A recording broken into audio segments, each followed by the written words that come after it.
श्री सच्चिदानंद सद्गुरु साईनाथ महाराज की जय। श्री सच्चिदानंद सद्गुरु अलिवेलु मंगम्म सहित भरद्वाज महाराज की जय। श्री सच्चिदानंद सद्गुरु नामपल्ली बाबा महाराज की जय। जय साई मास्टर। ఈరోజు సత్సంగంలో మనం శ్రీ సాయినాథ ప్రబోధామృతం అనే గ్రంథాన్ని వివరించుకుంటున్నాం. రచన పూజ్యశ్రీ ఆచార్య ఎక్కిరాల భరద్వాజ మాస్టర్ గారు. దీనిలో సద్గురు వాక్యోపదేశం అనే అధ్యాయాన్ని చదువుకుంటున్నాం. దానిలో బాబా సూక్తి, యాత్రకు పబ్బానికి పండుగ జరిపేందుకు ఎన్నడూ అరువు చేయవద్దు. యాత్రకు పబ్బానికి పండుగ జరిపేందుకు ఎన్నడూ అరువు చేయవద్దు అనే సూక్తిని మనం చదువుకుంటున్నాం. మాస్టర్ గారు ఇచ్చిన వివరణని మనం చదువుకుంటున్నాం. దీనికి ఏం చెప్పారంటే, క్షణికావేశంలో మన శక్తికి మించిన వ్యయం ధార్మిక కార్యాలకు చెయ్యరాదని ఈ సూక్తి తెలుపుతుంది. ఈ సూక్తికి అర్థం ఏంటంటే, ధార్మిక కార్యాలకు వాటికి క్షణికావేశంలో కాసేపు మనకి పొంగుకొచ్చేస్తూ ఉంటుంది ఆవేశం. చేసేయాలి, బాబాకి ఇచ్చేయాలి అన్నట్టుగా అనమాట. లేకపోతే ఏదో ఏ గుళ్ళోనో ఏదో చేసేయాలి, ఇట్లా శక్తికి మించి వచ్చేసి వ్యయం ధార్మిక కార్యాలకు చెయ్యరాదు, శక్తికి మించి చేయకూడదు అని చెప్పారనమాట. శక్తి ఉన్నా చేయకపోతే అది తప్పే. అది ఆ లోభత్వం చూపించడం కూడా మహాపాపం, అది కూడా తప్పు. అదే కాకుండా ఈ శక్తికి మించి చేయడం కూడా తప్పే. రెండూ తప్పే అని చెప్తున్నారు మాస్టర్ గారు. నీకు శక్తి ఉన్నంత వరకు చేయి, కానీ శక్తి ఉంటే మాత్రం లోభత్వం చూపించవద్దు అని చెప్పారు. దీనిని గుర్తించుకుంటే ఎంతో అరిష్టానికి గురి కావాల్సి ఉంటుంది. క్షణికావేశంలో ప్రాకృతికమైన తన నిత్య జీవిత అవసరాలకు కావలసిన దాన్ని కూడా దాన ధర్మాలకు వినియోగించే సంస్కారాలేమీ అనుభవించవలసి వచ్చినప్పుడు తాను చేసిన దానానికి పరితాపం చెందుతాడు. ఇది గుర్తించకుండా, మనం శక్తికి మించి చేయకూడదు అన్నదాన్ని గుర్తించకుండా మనం క్షణికావేశంలో ప్రాకృతికమైన తన నిత్య జీవితావసరాలకు కావలసిన దాన్ని కూడా విస్మరించనమాట. అది కూడా దాన ధర్మాలు చేయడం, మన జీవిత అవసరాలు ఉంటాయి కదా కొన్ని, అది కూడా వదిలేసి వాటిని కూడా దాన ధర్మాలు చేసేయడం అనమాట. వినియోగిస్తే సంస్కారాలు ఏమైనా అనుభవించవలసి వచ్చినప్పుడు తాను చేసిన దానికి పరితాపం చెందుతాడు. తన దాంట్లో ప్యూరిటీ లేకపోవడం వల్ల ఏమవుతుంది, తర్వాత పరితాపం చెందుతాడు. ఆత్మ, అయ్యో నేను చేశాను, నాకు ఇప్పుడు లేదు, ఇప్పుడు నాకు ఎవరూ ఇవ్వలేదు. అట్లా రాకూడదు కదా. నిజంగా చేసిన వాడికి అసలు బాధ రాకూడదు. నిజంగా చక్కగా ధార్మిక కార్యాలకు చేసిన వాడికి, నిజంగా మనస్ఫూర్తిగా చేసిన వాళ్ళకి బాధ అనేది రాకూడదు. లేని టైంలో వీళ్ళు నాకు తిరిగి ఇవ్వలేదు, లేకపోతే ఇంత భగవంతుడు చేస్తే భగవంతుడు నాకు తిరిగి ఇవ్వలేదు, ఈ టైంలో నేను ఎంత కష్టపడవలసి వస్తుంది, అయ్యో ఎందుకు ఇచ్చాను, ఇట్లాంటివన్నీ రాకూడదు. అదంతా అభావం ఉన్నంతసేపు చాలా కష్టం. అందుకని ఏం చెప్పారు, ముందుగానే మన్నే హెచ్చరించారు బాబా, ధార్మిక కార్యాలకు నీ నిత్య జీవిత అవసరాలని కన్నా దాన్ని కూడా వినియోగించడం అనేది చెయ్యొద్దు. నీ నిత్య జీవిత అవసరాలకు ఎంత కావాలో అంత ఉంచుకొని తర్వాత మిగిలిన దాన్ని, ఆ పైన ఉన్నదాన్ని మీరు ధర్మ కార్యాలకు ఉపయోగించండి అని చెప్పారు అక్కడ అన్నమాట. మనకు మళ్ళీ త్యాగం చేసాం మనం ఏదో అని అనుకుని తమకు తిరిగి సాయి అన్నీ ప్రసాదిస్తారని ఆశిస్తారు.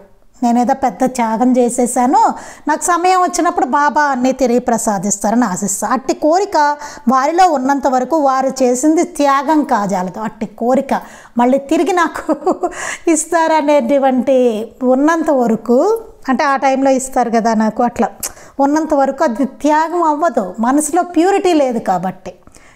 నిజానికి బాబా నువ్వు 1 ఇస్తే 10 ఇస్తానని చెప్పారు ఆయన, అది కరెక్ట్.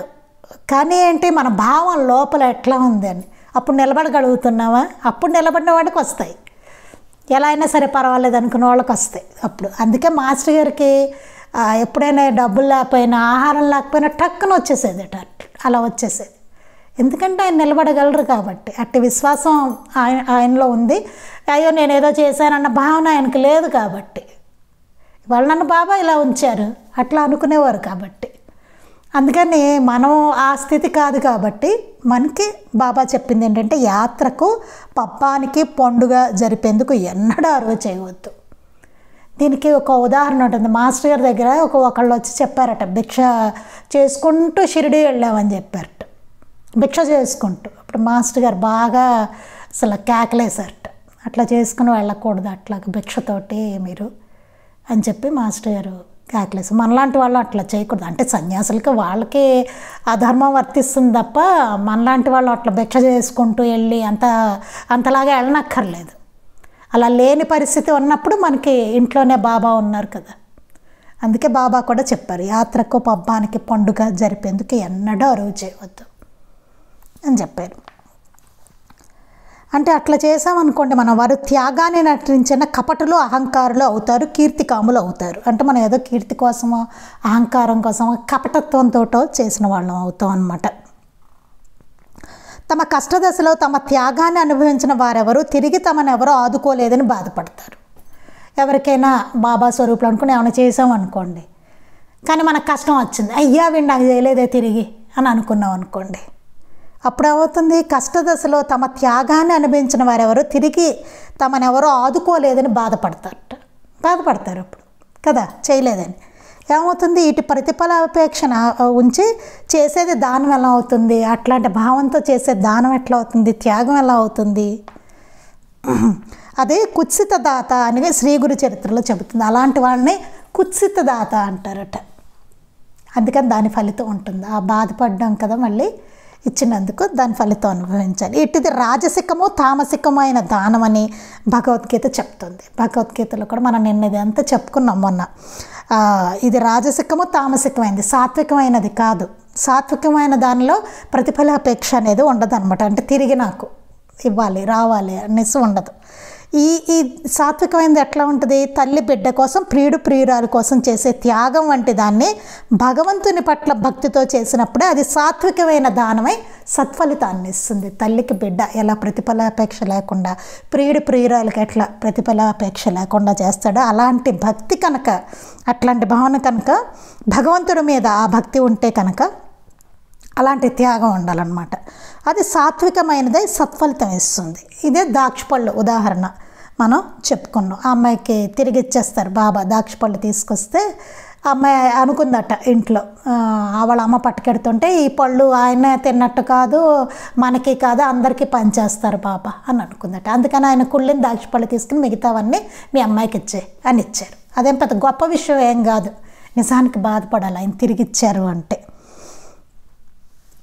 అందుకని ఒక్కసారి మనం సంకల్పించిన తర్వాత అది ఆయిందే. మళ్ళీ దాన్ని తీసుకున్నామంటే వాళ్ళు ఎంత గొప్ప వాళ్ళు అయితే అంత మనకి దోషం తగులుతుంది అనమాట. సాయి ఎట్లాంటి వారు? ఆయన దత్తాత్రేయుడు. ఆయన అట్లాంటి ఆయనకి సకల దేవతా స్వరూపి దత్తాత్రేయుడు, సకల సాధు స్వరూపి, అంతటా నిండి ఉన్నవారు, ఎంత గొప్పవారు ఆయన తిరిగిచ్చారనుకోండి ఇంక ఇంతే మంది దోషం. అందుకే సరైన భావనతో మనం సంకల్పించుకున్నప్పుడు ఇంత ఇద్దాము అని, ఇంత ఇది ఇవ్వాలి ఇంత అని అనుకున్నప్పుడు ఆ మొత్తం సమర్పించుకోవాల్సింది. అయితే మధ్యలో మన ఆలోచన మారి కొంచెం ఇది ఊహ అన్నట్టు ఎల్లెల్లా ఉన్నామనుకోండి, ఉంటే ఆ దోషం మన వారు ఎంత గొప్పవారైతే తీసుకునేవాళ్ళు మనం అంత దోషాన్ని మనం పడాల్సి వస్తుంది అన్నమాట. అందుకని ఇట్టి పరిస్థితుల్లో దాత కంటే భోక్త ఎంత శ్రేష్ఠుడైతే అంత మేరకు దోషం సంక్రమిస్తుంది అని చెప్తున్నారు. సాయి చేతికి చేరిన దక్షిణ ఎంత నిస్వార్థంగా ఉదారంగా వినియోగపడుతుందో దాన్ని దురాశతో వెనక్కి తీసుకోవడం అంత దోషంతో కూడుకొని ఉంటుంది. అంటే బాబాకి సమర్పించే దక్షిణ ఎట్లా ఉంటుంది? ఎంతో ఉదారంగా ఆయన వినియోగిస్తారు, సర్వజీవుల శ్రేయస్సు కోసం ఆయన వినియోగిస్తారు. దాన్ని వెనక్కి తీసుకోవడం మరి ఎంత పెద్ద దోషం అండి. ఆయనకి ఇస్తే ఎంత ఫలితం ఎంత బాగుంటుంది చూడండి ఇచ్చిన దానికి. కానీ అది మళ్ళీ మనం దాంట్లో ఏదో పెట్టామనుకోండి, తిరకాసి ఇంత ఇవ్వడమో, లేకపోతే అది వెనక్కి తీసుకోవడమో, అంత ఇవ్వకపోవడమో, లేకపోతే బాబానే మన భావాన్ని బట్టి తిరిగి ఇచ్చేయడమో, ఇట్లాంటివి జరిగితే అది దోషం. అంతేకాదు ఇచ్చిన వస్తువును తిరిగి గ్రహించేవాడు సాయి కంటే ఆ వస్తువు ఎక్కువ విలువైనదని తలచాడన్నమాట. అంతేకాదు ఇచ్చిన వస్తువును మళ్ళీ వెనక్కి తీసుకుంటే సాయి కన్నా ఆ వస్తువు విలువైనది. ఇప్పుడు మన పిల్లవాడు ఉన్నాడు అనుకోండి, వాడు పెన్సిల్ ఒకరికి ఇచ్చాడు అనుకోండి, పెన్ను పెన్సిల్ పోని ఇచ్చాడు అనుకో, తర్వాత వాడు ఇది నాది అని తీసేసుకుంటున్నాడు అనుకోండి, మనం ఏం చేస్తాం? అరే అది పెన్సిల్ రా, వాడు నీ ఫ్రెండ్ రా, ఏమైంది పెన్సిల్ కోసం ఏడుస్తావు? చెప్తాం కదా, వాడు నీ ఫ్రెండ్ రా, ఇచ్చి ఉండని అంటాం. ఎందుకని ఆ పెన్సిల్ కన్నా ఆ ఫ్రెండ్, ఆ కుర్రవాడు విలువైనవాడు కాబట్టి కదా. చిన్న ఉదాహరణ, నేను అర్థం అవడం కోసం చెప్పాను అంతే. మనం అట్లా వెనక్కి తీసుకోవాలని, లేకపోతే కొంచెం వేద్దాం కొంచెం ఇట్లాంటి భావన వచ్చిందంటే అర్థం ఏంటి? ఆ వస్తువు విలువైంది మనకు బాబా కన్నాను. బాబా ఎంతటా ఆయన కదా విలువైన. ఆయన ఉంటే సర్వం సమకూరుతుందే. ఆయన విలువైన ఆయన. అది మర్చిపోయే వస్తువు విలువైందని అంటే చూడండి, మనం ఎలా చూసినా మిగతా వస్తువుల కన్నా, మనుషుల కన్నా, మిగతా వాటికన్నా మనం భగవంతుని చాలా తక్కువగా చూస్తాం. కానీ మనం చాలా ఎక్కువగా చూస్తున్నాం అని అనుకుంటున్నాం. కానీ చాలా పొరపాటు. చాలా విషయాల్లో ఆయన తక్కువగా చూస్తున్నాం. మిగతా అన్నిటికీ మనం ప్రయారిటీ ఇస్తున్నాం. చాలా జాగ్రత్తగా గమనించుకోవాలి మన భావాన్ని. చాలా స్పష్టం అండి, చాలా స్పష్టం ఇది. మనమేమో ఆయనకి హై ప్రయారిటీ ఇవ్వట్లేదు. ఇస్తే ఇలా ఉండం మనం ఖచ్చితంగా. హై ప్రయారిటీ ఆయనకి ఇచ్చి ఉంటుంటే ఇట్లా ఉండం మనం. అదే ఉదాహరణ, ఇంక వేరే అక్కర్లేదు. మనం ఇలా ఉన్నామంటే ఆయనకి ఇవ్వలేదు అంత. ఆయన అంత విలువైనదిగా మనం భావించట్లేదు. భావించి ఉంటే కనుక ఈ బాటికి ఆయన సూక్తులు, బోధలు అన్నీ ఆచరించేవాళ్ళం. ఆయనకి ఇవ్వాల్సిన విలువ మనం ఇవ్వట్లేదు. దేనికే ఇవ్వట్లేదు, గ్రంథాలకు ఇవ్వట్లేదు, ఆయన పటానికే ఇవ్వట్లేదు, ఏ భావానికే ఇవ్వట్లేదు, ఆయనకే ఇవ్వట్లేదు మనం. ఆయన బోధలకి, సూక్తులకి అసలే లేదు. ఉండుంటే ఎట్లా ఉండేవాళ్ళం మనం అసలు కానే కాదు. అది అందుకనే ఇక్కడ ఒకటి చాలా చక్కటితే చెప్తున్నారనమాట. తన దారిన పోయే సత్పురుషుని సత్కరిస్తానని ఆదరంగా ఆహ్వానించడం ఎందుకు? తిరిగి ఆయన తాను సమర్పించే వస్తువంత విలువైన వాడు కూడా కాదని కించపరచడం ఎందుకు? ఆయనకి ఏమైనా కావాలా? ఆయన ఏమైనా అడిగారా? మనమే కదా ఇద్దాం అనుకుంటున్నాం. భగవంతుడికి ఎక్కడైనా గుళ్ళోనో లేకపోతే ఇంకో చోటో, షిరిడియో ఇంకో చోటో ఏదైనా సరే మనం ఇద్దాం అనుకుంటున్నాం. కానీ ఆయన ఏమో అడగలేదు కదా. ఆయన ఎప్పుడూ ఏమో అడగలేదు మన నుంచి. మన మంచి ప్రవర్తన తప్ప ఆయన ఇంకేం అడగట్లేదు. మనమే ఇద్దాం అనుకున్నాం. అనుకుని మళ్ళీ నా వస్తువు విలువైనది, మీరు విలువైన వాళ్ళు కాదు అని చెప్పి మన భావం మారిపోయి ఆయన కించపరచడం ఎందుకు? చాలా తప్పు కదా అది. అసలు ఎంత వెళ్ళేవాళ్ళు, మన దారినిపై వెళ్ళేవాళ్ళు ఏదో ఇచ్చేసినట్టు ఆయన దారిని ఏదో చేస్తున్నారు. ఆయన పట్టుకుని మనం సత్పురుషుని సత్కరిస్తాను ఆయన నిన్నని చెప్పి ఆయన ఆహ్వానించడం ఎందుకు? అది సత్కరించి ఆహ్వానించడమే కదా. తిరిగి తాను సమర్పించే వస్తువు అంత విలువైన వాడు కూడా కాదని కించపరచడం ఎందుకు? చెన్నబసప్ప వీరభద్రప్పల కథ అంతటికీ కీలకం మహాదేవునికి అర్పించబడిన ధనానికి బదులుగా నీచుడైన ధనికుడు ఊసరి క్షేత్రం ఇవ్వడమే. ఇక్కడ మనం చెన్నబసప్ప వీరభద్రప్ప కథలో ఉన్నదాన్ని మాస్టర్గా చెప్తున్నాను. మన లీలామృతంలో చాలాసార్లు చెప్పుకోవడం జరిగింది. అందువల్ల కథ అంతా నేను మళ్ళీ చెప్పడం లేదు. మనకి నిత్యపారాయణలో కూడా వస్తూనే ఉంటుంది అది. ఇక్కడ నుంచి మనం చెప్పుకోవాలండి. నేను అనుకున్నాం మనం చెన్నబసప్ప వీరభద్రప్పల కథ అంతటికి కీలకం ఏంటి? అసలు మహాదేవునికి అర్పించబడిన ధనానికి బదులుగా నీచుడైన ధనుకుడు ఊసర క్షేత్రం ఇవ్వడమే. అదే వాడు ఏం చేశాడు? అసలు మహాదేవుడికి అర్పించబడిన అతని భార్య ఇవ్వాలనుకుంది. దాని వీడికి ఇష్టం లేదు. అందుకని నీచుడైన ధనికుడు దానికి ఊసర క్షేత్రం ఇచ్చాడు. ఎందుకు పనికిరాని దాన్ని ఇచ్చాడనమాట. ఇటు కుదానం అధపాతాళానికే హేతు. అట్లాంటి దానం అధపాతాళానికే వెళ్ళిపోతాం మనం. అలాంటి దానాలు చేస్తే ఏమవుతుంది? అధపాతాళానికి వెళ్ళిపోతాం. అది ఒక వంక తన శక్తికి మించి దానం చెయ్యవద్దని సాయి చెప్పిన దాన్ని విస్మరించడం ఎందుకు? ఒక వంక బాబా చెప్తున్నారు శక్తికి మించి చెయ్యొద్దు అని ఆయన హెచ్చరించారు. ఆయన సూక్తుల్లో, బోధల్లో చెప్తూనే ఉన్నారు. దాన్ని విస్మరించడం ఎందుకు? దాన్ని వదిలేయడం ఎందుకు? మరి దాన్ని వదిలి మన ఇష్టం వచ్చినట్టు చేయడం ఎందుకు? మళ్ళీ ఆయన కించపరచడం ఎందుకు? దోషం తెచ్చుకోవడం ఎందుకు? ఆయన చెప్పారు వినాలి కదా, శక్తికి మించి చెయ్యొద్దు అని చెప్పారు. చెయ్యొద్దు. ఎప్పుడు ఏదైనా సరేనండి, శక్తికి మించి ఎప్పుడైతే చేసామో అది ఎప్పటికైనా ప్రమాదం అది. ఇప్పుడు ఒక ఇల్లు ఏదో కొన్నామండి, మన శక్తికి మించింది కొన్నాం. ఆ ప్రతి నెల కడుతుంటే ఎలా ఉంటుంది మన పరిస్థితి చెప్పండి? మామూలుగా లౌకికంగానే ఒక చిన్నది తీసుకుందాం. శక్తికి మించి ఏదైనా చేసామంటే ఎంత కష్టం అవుతుంది, మనకు మనశ్శాంతి ఉంటుంది అసలు కదా. ఎప్పుడు భయమే అది మనకి. అందుకని శక్తికి మించి ఎట్లాంటి చేయదు. మనకు హాయిగా కంఫర్టబుల్గా చెప్పారు ఆయన దాన్ని. మరొక వంక ఆయన నేను ఎవరి నుండైనా ₹1 స్వీకరిస్తే దానికి 100 రెట్లు శ్రేయస్సు వారికి చేకూర్చవలసి ఉంటుంది అన్న వాక్యాలను విస్మరించి పరితాపం చెందడం ఎందుకు? ఆయన ఒక విషయం చెప్పారు మనకి, నువ్వు ఎప్పుడైనా ఎవరినండైనా నేను ₹1 కనుక తీసుకుంటే దానికి 100 రెట్లు వాళ్ళకి శ్రేయస్సు వాళ్ళకి చేయవలసి ఉంటుందని బాబా చెప్పిన సూక్తి కదా. ₹1 తీసుకుంటే నీకు చాలా 100 రెట్లుగా చేస్తానని చెప్పారు ఆయన. అన్న వారి వాక్యాలను విస్మరించి పరితాపం అది మర్చిపోయి మనం ఆ వాక్యాన్ని అసలు మనం పరితాపం చెందడం, అయ్యో ఎందుకు ఇచ్చానో నాకు ఇప్పుడు ఇట్లా అయ్యిందని పరితాపం చెందడం ఎందుకు కదా. ఆ వాక్యం మర్చిపోయాం, 100 రెట్లు చేస్తానన్నారని మర్చిపోయి అయ్యో నాకు ఈ టైంలో కష్టం వచ్చింది అనుకుంటే పరితాపం చెందడం ఎందుకు. అంటే ఎటు మనకి నిలకడలేదు, ఇచ్చేటప్పుడు సరైన భావంతో ఇవ్వలేదు, పోనీ ఇచ్చాడు, ఇచ్చిన తర్వాతైనా దాన్ని నిలుపుకున్నాడు అంటే అసలు అది లేదు. ఆయన చెప్పారు కదా 100 రెట్లు ఇస్తానని చెప్పి, అది నిలవలేదు మనకి. అసలు అట్లాంటి ఓరిమి కానీ అట్లాంటి భావన కానీ మనలో అసలు లేనే లేదు. అందుకని ఇంతటి అనర్థానికి మూలం తాను దాతనన్న అహంకారమే. ఇంతటి అనర్థాలకి మూలం ఏంటంటే నేను దాత, నేను ఇచ్చేవాడిని అనేటువంటి అహంకారం. అది ఉన్నంతసేపు ఇంకో ఇట్లాంటి భావాలు ఇవన్నీ వచ్చి దోషమే వస్తుంది ఖచ్చితంగా. అది సాత్వికమైన దానం కాదు. అలా చేసేవారు పై సూక్తిని విస్మరించడమే కాక అల్లా మాలిక్ అన్న సూక్తిని కూడా విస్మరించిన వారే. అలా చేసేవాళ్ళు ఈ పై సూక్తే కాదు, బాబా వద్దన్నారన్న ఈ సూక్తే కాకుండా అల్లా మాలిక్ అన్న సూక్తిని కూడా అంతకుముందు మనం చెప్పుకున్న అల్లా మాలిక్ గురించి అది కూడా విస్మరించినట్టే. మొత్తం ఉన్నదంతా ఆయనే కదా. ఒక చోట చెప్తారు భగవంతుడు ఒక చేత్తో ఇస్తాడు, ఒక చేత్తో తీసుకుంటాడు అని చెప్పారు బాబా. ఎందుకంటే అంత అల్లా మాలిక్, ఆయనదే అంత, ఆయనకే ఇచ్చాం. మరి ఆలోచించుకోవాలిగా, అల్లా మాలిక్ అంటే అదే, ఆయనకే ఇచ్చాం. మనం అలా ఆలోచిస్తున్నావా? లేదు. ఆ సూక్తి మర్చిపోయాం అంటే ఒకటి మర్చిపోయామంటే మిగతావన్నీ విస్మరించేసాం. మర్చిపోవడం కాదు, దాన్ని నెగ్లెక్ట్ చేస్తున్నాం, నెగ్లెక్ట్ చేయడం అన్నమాట. ఏదో అన్నారులే బాబా, అసలు గుర్తెచ్చుకోం కూడా ఆ టైంలో. నిజానికి భోక్త యొక్క శ్రేష్టతను అనుసరించి కుత్సిత దాత పొందే దుష్ఫలితం ఆధారపడి ఉంటుందని నిరూపించే సంఘటన ఒకటి ఉన్నది.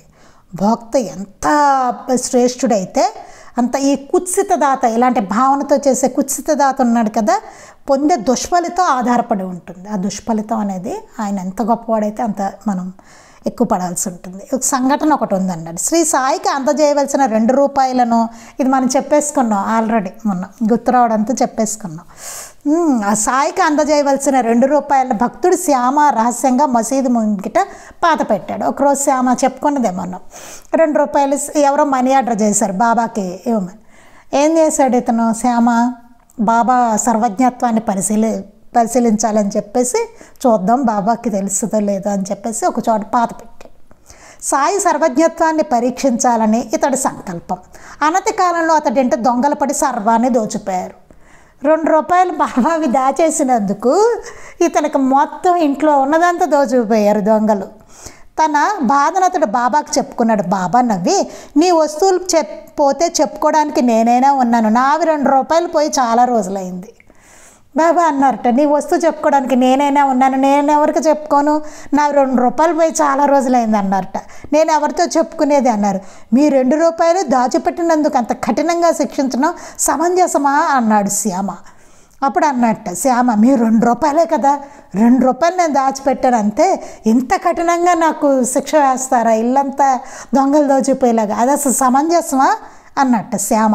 ఉద్యోగము ఇల్లు కల నీ వంటి వాడికి దొంగలు సర్వం ఎత్తుకుపోతే ఎంతో, నా వంటి భిక్షుకునికి ₹2 పోతే అంతే అన్నారట సాయి. ఆయన ఏమన్నట్ట, ఉద్యోగం ఇల్లు అన్నీ ఉన్న నీలాంటి వాడికి దొంగల సర్వస్వం ఎత్తుకుపోతే అది ఎలాంటిదో, నాలాంటి భిక్షువుకి ₹2 పోయినా అంతే, నీకు అది ఆ ఇల్లు వాకిలి ఎంత విలువైందో నాకు ఆ ₹2 కూడా అంత విలువైనవి అన్నట్ట. సాయిబాబా ఒక్కొక్కసారి అది ఇక్కడ చూడండి అసలు, అంటే కర్మసూత్రం అనేది ఎట్లా ఉంటుందో చూడండి. ఈయన 5 దొంగిలించేసరికి ఇది అంతా పోయింది. ఆయన అంత గొప్ప, ఆయన దొంగిలించడం కాదు, అదే దాచిపెట్టాడు అన్నమాట. చేసేసరికి మొత్తం అతని ఇల్లంతా మొత్తం దోచుకుపోయారు దొంగలు. అంటే చూసారా ఆ దోషం ఎంత ఎక్కువ ఉందో చూడండి, బాబాకి ఇవ్వకపోవడం వల్ల. అది ఎవరో పంపించారో, పని చేయాలి కదా, సవ్యంగా చేయలేదు, వేరే వాళ్ళవి బాబాకి అందచేయాలి, అది విలువైంది బాబాకి, అతనికి పంపిన వాళ్ళకి. మధ్యలో ఏం చేశాడు శ్యామ, దాన్ని పాతి పెట్టాడు. సర్వజ్ఞత్వం చూద్దాం ఆయన తెలుస్తుందో లేదని బాబా ఏం మాట్లాడలేదు. మొత్తం దొంగలపడి దోచుకుపోయారు. అప్పుడు చెప్పారు, నా 2 రూపాయలు పోతే అంతే, నీకు ఎట్లా పోతే నీకెలాగో నాకు అలాగే అన్నారు. అది అందుకని కర్మసూత్రం అంతలాగా ఉంటుందన్నమాట మనం చేసేది. దాంట్లో దోషం అంతలా సంక్రమిస్తుంది అక్కడ. అది సాయిబాబా ఒక్కొక్కసారి భక్తుల నుండి అధికంగా దక్షిణలు కొని వారి వద్ద పైకం లేనప్పుడు పక్కవారిని అడిగి ఇమ్మనేవారు. ఇవి ప్రత్యేక సందర్భాలు. కొన్ని ప్రత్యేక సందర్భాలు కొన్ని ఉండేవి. బాబా ఏం చేసేవాళ్ళు, దక్షిణకు 5 రూపాయలు అడిగి ఇచ్చేవాళ్ళు, మళ్ళీ ఇంకో 5 అట్లా అధికంగా దక్షిణ అడిగారు. వీళ్ళ దగ్గర అయిపోయింది అనుకోండి, ఫలానా వాళ్ళని అడిగి పక్క వాళ్ళని ఎవరైనా అడిగి మళ్ళీ పట్టరా అని చెప్పేవారు అనమాట. ఈ ప్రత్యేక సందర్భాలు. అటువంటి సందర్భాల్లో సద్గురు ఆజ్ఞను పాటించడం మంచిది. అలాంటప్పుడు ఆయన ఎట్లా చెప్తే అట్లా చేయడం మంచిది. వెళ్ళి మళ్ళీ పట్టరా వాళ్ళని అడిగితే అన్నారనుకోండి, అప్పుడు తీసుకొని రావాల్సిందే. అప్పుడు ఆయన ఆజ్ఞను పాటించాల్సిందే. అధికంగా ఆయన అడుగుతున్నప్పుడు అప్పుడు ఇవ్వాల్సిందే. అంటే ఏదో ఉంది అక్కడ. బాబాకు తెలుసు కదా, ఉత్తిని అధికంగా అడుగుతారా మనల్ని. అంటే మనంగా అధికంగా మనకి ఉన్నదానికన్నా అధికంగా మనం ఇచ్చేస్తామని చెప్పేసి సంకల్పించుకోకూడదు. అది తప్పు.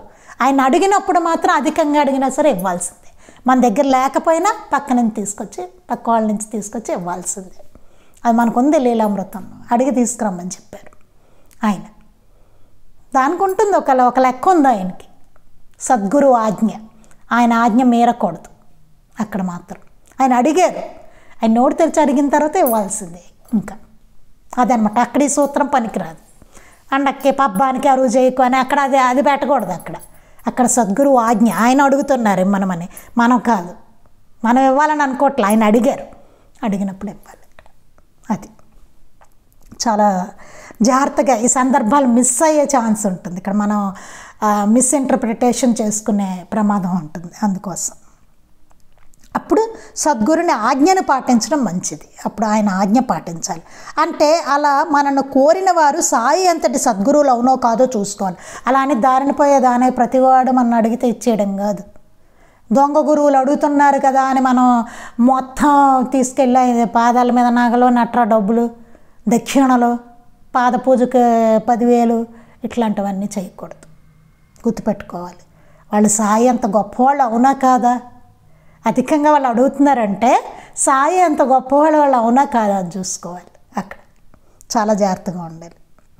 సాయి అంతటి సద్గురువులు అవునో కాదో చూసుకోవాలి. లేకుంటే సద్గురువు వలె నటించే స్వార్థపరుల బారిన పడి భక్తులు చెడిపోతారు. లేకపోతే ఏమవుతుంది, సద్గురువులుగా నటించేవాళ్ళు ఇప్పటికీ మనకు బయట బోళ్ళంతమంది ఉన్నారు.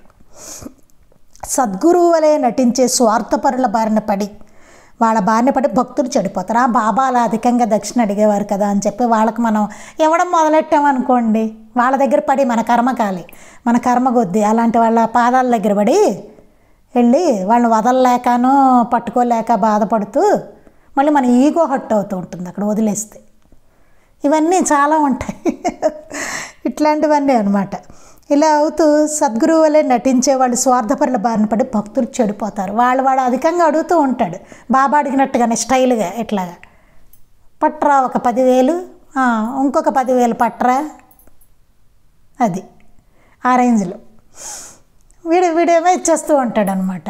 అక్కడ ఇన్ని గ్రంథాలు చదువుకున్నా తెలీదు సద్గురువు ఎవరు కాదు. అదొకటే, మళ్ళీ అదో ప్రాబ్లం. ఇప్పుడు ఇలా సేకరించిన దక్షిణను సాయి ఎలా వినియోగించేవారో, వారి జీవిత విధానము మహిమ ఎంతటివో గమనిస్తే మనకు అర్థమవుతుంది. ఎప్పుడైనా అది అర్థం చేసుకోవాలంటే బాబా ఆయన దక్షిణని ఎలా వినియోగించేవారు, ఎవరైనా దక్షిణ సమర్పిస్తే ఎలా వినియోగించేవాడు, సకల జీవుల శ్రేయస్సుకు ఉపయోగపడేలా ఆయన వినియోగించేవారు. ఇప్పుడు వారి జీవిత విధానం, ఆయన ఎట్లా ఉన్నారు, జీవిత విధానం బాబా తెలుసు కదా మనందరికీ, ఎంత సింపుల్, ఆయన ఎట్లా ఉన్నారు అసలు విధానము. మహిమ ఎంతటివో గమనిస్తా, ఆయన మహిమ ఎంతటిది, ఆయన ఎంత గొప్పవారు, ఆయన మహిమ ఎంతటిది, ఇవన్నీ గమనిస్తే మనకు అర్థమవుతుంది. పవిత్ర కార్యాలకు అప్పు చేయడం వలన అప్పిచ్చేవారు సద్భావంతో ఇస్తే పుణ్యఫలం వారి పరమవుతుంది. ఎప్పుడైనా పవిత్ర కార్యాలకు ఏమైనా అప్పు చేయడం వల్ల అప్పిచ్చేవారు సద్భావంతో ఇస్తే పుణ్యఫలం వారి పరమవుతుంది. అప్పిచ్చేవాడు ఉంటాడు చూసారండి, వాడు మంచి భావంతో అయ్యో వీడేదో మంచి పని చేయాలని చెప్పి నన్ను అడిగాడు అని చెప్పి ఇచ్చాడు అనుకోండి, ఇస్తే ఆ పుణ్యఫలం ఆ అప్పు తీసుకునేవాడికి కాదు, ఇచ్చాడు చూసారా వాళ్ళకు వస్తుంది, వాళ్ళ పరమవుతుంట. వారు బాధపడుతూ ఇస్తే ఆ దోషం మనదవుతుంది. ఒకవేళ వాడు బాధపడి ఎప్పుడు వీడు ఏదో దాన ధర్మాలు చేస్తూ నన్ను అప్పుడుతూనే ఉంటాడు, మళ్ళీ ఎప్పటికిస్తాడో ఏమిటో అనుకుంటూ ఇచ్చాడు అనుకోండి, ఇస్తే ఏమవుతుంది, ఆ పాపం మనకు వస్తుంది, దోషం మనకు వస్తుంది, ఆ దోషం మనదవుతుందట. చూడండి, వాడి సద్భావంతో ఇస్తే మనకి అప్పు ఏమైనా మంచి పనులు చేయడానికి, పలానా మంచి పని చేస్తాను అని నేను మీ దగ్గరికి వచ్చి నేను అడిగాను అనుకోండి, మీరు నాకు సద్భావంతో మంచి భావనతో అబ్బా మంచి పనికి అడిగారా తీసుకోండి అని చెప్పి ఇచ్చారనుకోండి, ఇస్తే పుణ్యం అంతా మీదవుతుందట. లేదా బాధపడుతూ అబ్బాయి ఎప్పుడు డబ్బులు అడుగుతుంది వచ్చి ఈవిడికి ఇదే పని, ఇదే అదే అంటూ ఉంటుంది, ఏమో ఇస్తుందో ఇవ్వదో ఏం చేస్తుందో అనుకుంటూ ఇచ్చారనుకోండి, అప్పుడు ఏమవుతుంది, ఆ దోషం నాది అవుతుందట, మీకు కాదు నాకు అవుతుందట. అది వారి రుణాన్ని మనం తీర్చడం ఆలస్యమైతే వారు పడ్డ బాధకు కూడా బాధ్యులం మనమే. వారు రుణం తీర్చాలి కదా, తీసుకున్నప్పుడు తీర్చకుండా ఆలస్యం అవుతుంది అనుకోండి, వీడివ్వట్లేదు దాన ధర్మాలు చేసుకుంటున్న దగ్గర తీసుకున్నాడని అనుకుంటున్నాడు అనుకోండి, వాడు ఎంత బాధపడ్డాడో ఆ బాధకు కూడా బాధ్యులు మనమే అవుతాం, పాపం కూడా మనకే. చూసారా అంత పాపం వస్తే ఎందుకు వచ్చింది గోల? అందుకే బాబా చెప్పారు, ఒరే బాబా అరువులు అవి చేయకండి రా, మీరు అప్పులు చేసి చేయకండి, యాత్రలు పబ్బాలు దైవ కార్యాలు దేనికి అప్పులు చేయకండి అని చెప్పారు. అట్టి ఫలితాన్ని మనం అనుభవించవలసి ఉంటుంది. తెలియని అవివేకులు కొందరు అది సాయి కోసం లేక దైవం కోసం చేసిన రుణం కదా, దాన్ని తీర్చవలసిన బాధ్యత ఆ దైవం పైన లేక ఆ సద్గురువు పైన ఉంటుందని తలచి తమకి ఎట్టి బాధ్యత లేదని భ్రమిస్తారు. అదేమనుకుంటారు, భగవంతుడి కోసం కదా మనం చేసింది, అందువల్ల నాకు ఎట్టి బాధ్యత లేదు, ఆయనే చూసుకుంటాడు అనుకుంటారట. తమకి ఎట్టి బాధ్యత లేదని భ్రమిస్తారు. అప్పిచ్చేవారు భక్తుని చూచి ఇచ్చారే కానీ దైవాన్ని చూసి కాదు కదా. ఆ అప్పిచ్చిన వాళ్ళు ఏం చేశారు, భగవంతుడి కార్యానికంటే భగవంతుడు మొహం ఆ పేరు చెప్పడం వల్ల ఇచ్చారు వాళ్ళు, అంతేగాని వీడిని చూసి కాదు కదా, అందువలన వీడికే అదంతా. వారు దైవాన్ని చూచే ఇచ్చి ఉంటే వారే తిన్నగా దైవానికి సమర్పించేవారు కదా. ఒకవేళ వాళ్ళు భగవంతుని చూసే కనుక ఇచ్చి ఉండంటే మనకెందుకు ఇస్తారు, డైరెక్ట్గా దేవుడికి వాళ్ళే ఇచ్చుకుంటారు ఆ మంచి కార్యాలకి, మనకెందుకు ఇస్తారు, డైరెక్ట్గా ఇచ్చుకుంటారు కదా వాళ్ళే అంటున్నారు. వారు భక్తులకు మరలా అప్పుగా ఎందుకు ఇవ్వాలి, శక్తి కొలదిగానే ధర్మ కార్యాలకు వెచ్చించాలని తెలపడానికే భగవద్గీతలో కృష్ణుడు శ్రద్ధాభక్తులతో సమర్పించబడినది ఆకైనా పువ్వైనా చివరికి నీరైనా తాను తృప్తితో స్వీకరించి భక్తులు అనుగ్రహిస్తానని చెప్పారు. అందుకే భగవద్గీతలో కూడా కృష్ణ పరమాత్మ చెప్పింది ఏంటంటే, శ్రద్ధాభక్తులతో సమర్పించబడినది ఆకైనా పువ్వైనా చివరికి నీరైనా ఏదైనా దాన్ని తృప్తితో స్వీకరిస్తాను, భక్తును అనుగ్రహిస్తానని చెప్పారట. చెప్పడానికే అన్నమాట. అంటే శక్తి కొలదిగానే ధర్మ కార్యాలకు వెచ్చించాలి, శక్తి కొలదిగానే మనకి ఎంత శక్తి ఉంటే అంతవరకే వెచ్చించాలని చెప్పడం కోసమే ఈ ఉదాహరణ చెప్పారనమాట. ఆకైనా పువ్వైనా చివరికి నీరైనా నేను తృప్తిగా స్వీకరిస్తాను. నిజంగా నీ దగ్గర లేదా ఆకి, లేదా పువ్వులు వేయి, లేకపోతే నీరు సమర్పించు చాలు అని చెప్పారట. ఉండే ఇవ్వకపోతే శక్తి ఉంది, ఇవ్వకపోతే చాలా దోషం, మళ్ళీ అక్కడ దోషం వస్తుంది. అందుకే మనకి సత్సంగం భజనలు చూసారా ఎంత జాగ్రత్తగా ఎవరైనా చేసుకునేలాగా సత్సంగం భజన గ్రంథాన్ని మాస్టర్ గారు మనకు అందించి అట్లా చెప్పారు, అలా చేసుకోవాలి సత్సంగం అని చెప్పారు. ఎవరైనా చేసుకోగలగాలి, బాధపడకూడదు అయ్యో చేసుకోలేకపోతున్నాం అని. అందుకే అందరికీ చక్కగా చేసుకునే సౌలభ్యం ఉండేలాగా పెట్టారు. తడవకు కొబ్బరికాయ అట్లా ఇవ్వకపోయినా ఏం మాట్లాడకూడదు అన్నారు, ఏం సమర్పించకపోయినా ఏం అనకూడదు అని చెప్పారు అక్కడ. చూసారా, మన శక్తి ఉన్నంత వరకు మనం ఇచ్చుకుంటాం అక్కడ. అట్లా అన్న జాగ్రత్తగా పెట్టారు మాస్టర్ గారు సత్సంగం భజన. అంటే ఎవ్వరు ఎంతటి పేదలైనా సరే వారింట్లో చేసుకునేలాగా వీలుగా పెట్టారు సత్సంగం భజన మాస్టర్ గారు. అంత స్వల్ప నివేదనలు అంతా అట్లా పెట్టారు. ఎందుకంటే అందుకోసమే. ఇట్లాంటి దోషాలు కూడా వస్తాయి, ఆయన తెలియక కాదు, ఇవన్నీ తెలిసే ఎట్లా ఉంటాయో ఆయన తెలుసు దాని పరిణామాలు. అందుకే అంత జాగ్రత్తగా ఆ రూల్స్ అన్నీ పెట్టారనమాట. ఇక్కడ చూడండి, ధర్మకార్యాలకు శక్తికి మించి వ్యయం ఎట్లా చేయకూడదో అలానే శక్తి ఉండి కూడా స్వల్పతరంగా వ్యయం చేయడం కూడా కృపణత్వమే అవుతుంది. ఇందాక మనం చెప్పుకున్నాం ఇది. ధర్మకార్యాలకు శక్తికి మించి ఎలా అయితే వ్యయం చేయకూడదు, అలానే శక్తి ఉండి కూడా, శక్తి ఉన్న అసలు స్వల్పంగా వ్యయం చేయడం కూడా కృపణత్వమే అవుతుంది. అది కూడా కృపణత్వం. మన దగ్గర శుభ్రంగా ఉంది, ఉన్నా సరే నాయన నీకు ఆకే ఇస్తాను, నీకు నీరే సమర్పిస్తాను, అందులో భగవద్గీతలో కృష్ణ పరమాత్మ చెప్పాడు కదా అని అంటే కుదరదు. శక్తి ఉంది మనకి, ఆ శక్తి లేనప్పుడు చెప్పారు నువ్వు సద్భావంతో అది ఎవరా చాలని. అక్కడ ఆలోచించుకోవాలి ఇవన్నీ జాగ్రత్తగా. అయినా సరే నీకు రూపాయే వేస్తాను నీ హుండీలో, ఇట్లాంటివన్నీ ఉంది. బాగా ఉంటుంది, మంచి కారులో దిగుతాడు, ₹1 వేస్తాడు హుండీలో కదా, అలా అన్నమాట. అందుకని అలా కృపణత్వం అవుతుంది అది. అట్టివాడికి శ్రద్ధాభక్తులు లోపించినట్లు. వాడు ఎందుకంత అట్లా చేయడం ఎందుకు? వాడి శ్రద్ధాభక్తులు లేవు వాళ్ళు. మన ప్రేమకు పాత్రులైన భార్యాబిడ్డలకు యథాశక్తి సమర్పిస్తాం కదా, భగవంతుడు అంత మాత్రం చేయడా? మన పిల్లలకినో భార్యాబిడ్డలకినో భర్త వీళ్ళందరికీ చేసుకోమా మనం? యథాశక్తిగా అన్నీ చేస్తాం కదా వాళ్ళకి. భగవంతుడే అంత మాత్రం కూడా చేయట్లేదు ఆయన అంటే ఎంత విలువిస్తున్నాం. ఇందాక చెప్పుకున్నాం మనం ఎంత విలువిస్తున్నాం అని. చాలా తక్కువ విలువిస్తాం ఆయనకి. మిగతా వాటన్నిటికీ ఎక్కువ విలువ, మిగతా రిలేషన్స్ కూడా ఎక్కువ విలువించుకుంటాం మనం. నిజంగా చెప్తున్నాం, మనం వాటికి ఎక్కువ విలువించుకుంటాం మనం. ఆయన దగ్గరికి వచ్చేసరికి అన్నీ వస్తాయి, కపనత్వాలు వస్తాయి, ఇక అన్నీ సర్వం వస్తాయి, రకరకాల భావాలు వస్తాయి. ఈ రెండూ ఉన్నాయండి, రెండూ చెప్పారు. లోభత్వం చూపకూడదు, అలా అని శక్తికి మించి చేయకూడదు.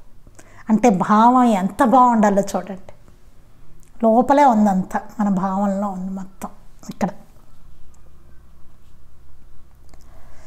అది ఇంకొంచెం ఇది వివరంగా చెప్పుకుంటే కొద్దిగా ఒక్క పేరా ఉంది చెప్పుకోవచ్చు, కానీ ఇది కొంచెం ఎక్స్ప్లెనేషన్ అవసరం అండి. కొద్దిగా మనం వివరంగా చెప్పుకుంటే బాగుంటుంది, అందుకోసమని ఇక్కడికి ఆపుతున్నానండి. ఇంకా చెప్పారు మాస్టర్ గారు, ఇంకా కొద్దిగా ఉంది, దాని తర్వాత ఇంకొక సూక్తి ఉందన్నమాట. అక్కడితో ఈ సద్గురు వాక్యోపదేశం అధ్యాయం అవుతుంది. అదే మరి అంత అర్థమైందో నాకు తెలీదు, కానీ మాస్టర్ గారు వివరంగానే రాశారు, మనకి ఈజీగా అర్థమయ్యేలానే ఈ అధ్యాయం ఉంది. అంత కన్ఫ్యూజన్ ఏం లేదు, చాలా బాగా రాశారు, మామూలు మాటల్లో మనకు అర్థమయ్యేలానే రాశారు మాస్టర్ గారు. మిగతా ఒక్క పేర ఉంది, అది చెప్పుకొని రేపు ఇంకొక సూక్తి, దైవం ఇచ్చింది పోదు మానవుడు ఇచ్చింది నిలవదు, ఈ సూక్తి కూడా మనం చెప్పుకుందాం రేపు.